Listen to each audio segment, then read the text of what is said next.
एक और चीज याद रखना, जैसे अनुराग ने कहा कि try to attempt more and more, ये बहुत सही बात है। क्यों?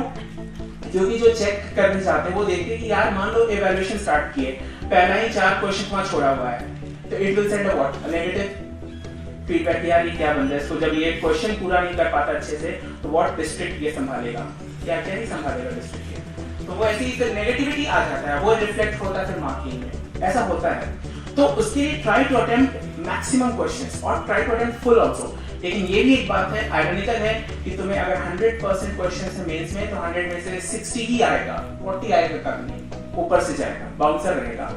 तुम्हें वहां पे अपना यूज करना है आंसर राइटिंग स्किल। जैसे फॉर एग्जांपल मैं बता रहा हूँ, मेरे टर्म में क्वेश्चन आया था पेपर 3 में था, साइंस एंड टेक में मेरे टाइम में, अभी तो you all might be knowing SS pink revolution, ये क्वेश्चन आया था। In our time 95% of the students were not knowing what is this pink revolution, लेकिन मुझे भी नहीं आता था, बट मैं ये क्वेश्चन छोड़ना नहीं चाहता था, मैं चाहता था know I will try to attempt, how I attempted I will tell you. Might be मुझे 0 भी मिला, but in paper 3 I have scored very good marks in my time, 103 था, जिसमें hardly few people have crossed more than 100 मेरे time, few क्या I think 3 or 4 might have crossed, बाकी किसी का 100 सुपर नहीं था। तो मैंने कैसे लिखा, देखो कभी भी क्वेश्चन में क्या होता है, जो यूपीएससी बोलता है इट डिमांड्स दैट ओनली। अब बच्चे क्या करते हैं, मैंने देखा है पहले वो बड़ा सा इंट्रोडक्शन वो लिखेंगे 1.5 पैराग्राफ का, which is not needed। किसी बहुत मैंने देखा है, तुमने देखा है यूपीएससी में 10 फ्रेजेस रहते हैं, एग्जामिन, इल्यूसिडेट, क्रिटिकली एग्जामिन, वो फ्रेजेस का मतलब अच्छे से समझ लेना, वो ये बता देंगे, दैट इज वेरी इंपॉर्टेंट, और उसी के बेसिस पे तुम्हारा इवैल्यूएशन होता है, क्योंकि तुम बाकी चीजों को इंट्रोडक्शन और उससे कोई मतलब नहीं है कि what else you are writing, उससे कोई उनको डायरेक्ट कंटेंट से मतलब है। तो मैंने देखा कि एसएस का मतलब होता है you have to write positive and negative.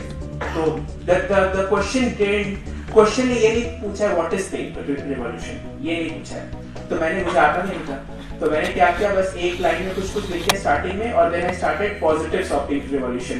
देखो कोई भी रिवॉल्यूशन है तो तुम सोचोगे उससे फायदा क्या होता है, इकोनॉमिक ग्रोथ होता है, वो रेवेन्यू बढ़ता है, बैलेंस ऑफ पेमेंट उससे बढ़ेगा, फिस्कल स्टेबिलिटी आएगा, फिर कोई भी रिवॉल्यूशन आता है एम्प्लॉयमेंट आएगा, सीरियसली वो कॉलेज वाला इम्पॉर्टेंस आएगा तो तुम्हारा पर कैपिटा इनकम बढ़ेगा, पर कैपिटा इनकम बढ़ेगा तो स्टैंडर्ड ऑफ लिविंग बढ़ेगा, ये सब कनेक्टेड है। और वो ऐसा नहीं तुम कोई भी ले लो। अब देखो, अब नेगेटिविटी क्या होगा, कोई भी चीज तुम कर रहे हो, आज मैं यहाँ बोल रहा हूँ ना, इसका भी वो एक नेगेटिविटी है, पॉल्यूशन, ये है ही, एनवायरमेंटल प्रेशर, ये भी है, साउंड जा रहा है, साउंड पॉल्यूशन हो रहा है, नॉइज पॉल्यूशन, कुछ भी हो रहा है, तो मेरी थिंग्स आर हैपनिंग, तो वो डाल दो, पॉल्यूशन डाल दो, फिर एनवायरमेंटल प्रेशर डाल दो, डेमोग्राफिक प्रेशर डाल दो, कुछ इस टाइप का, और soil pressure, this that, this is very, मैं फेक नहीं रहा हूं, you will have to use this term, मैं फेक नहीं रहा, you will have to use this term because you, क्योंकि ये बच्चों वाला आंसर पे लिखोगे तो मार्क्स नहीं मिलेगा, वो जो टर्म्स होता है यू हैव टू यूज, तो वो लिखना पड़ेगा, वो जब लिखोगे और फिर उसका एक कंक्लूजन डाल दो, तो हो सकता है कि तुम्हें 10 में अगर 3 मान लो 3 ना मिला हो, 2 भी मिला हो, 3 भी मिला हो, बहुत है। क्यों बता रहा हूँ मैं 2 और 3 एक मार्क्स क्यों इंपॉर्टेंट है इस एग्जाम में, बिकॉज मेरे टाइम में तुम देखोगे the final cut off was 775 और 838 पे लास्ट आईएएस रैंक गया था। अब सोचो फाइनल जो कट ऑफ है 775 है और आईएएस का लास्ट रैंक गया है 91st रैंक 838, तो the difference is of 63 marks. 63 marks में 500 रैंक है। अब सोचो, अब 500 रैंक जो 63 मार्क्स में एक मार्क्स कितना इंपॉर्टेंट है वहां पे। एंड आई नो पर्सनली वो लोगों को जिनका 92nd रैंक आया और जिनको आईपीएस मिला just because of 1 marks, because that person got 837 and now again he is writing IAS that time 2014। तो ये होता है एक मार्क्स का। अभी तुम्हें फील नहीं होगा लेकिन जब लिख दोगे। I also know few people who got 774। How unfortunate.